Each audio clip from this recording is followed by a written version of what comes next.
Et la vie des peuples qui vivent sur ces terres, elle ne vaut rien à leurs yeux. C'est pour ça qu'ils peuvent génocider en paix, sans que personne ne les embête. Ces États les laissent faire partout. Nous ne pouvons compter que sur les peuples qui luttent pour leur survie. Et ensemble, plus que jamais, je pense, nous prenons conscience ces derniers temps de l'indispensable solidarité entre les peuples, d'une indispensable nécessité d'un retour de l'internationalisme pour qu'enfin on se débarrasse des États-nations qui nous oppriment et qui déclenchent ces guerres et qui poursuivent ces génocides.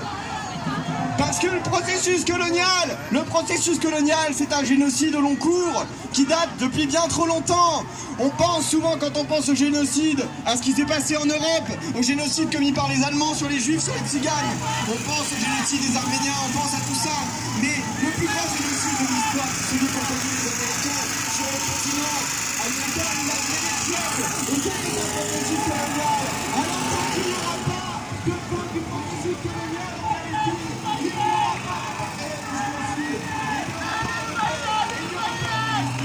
Alors ensemble, nous devons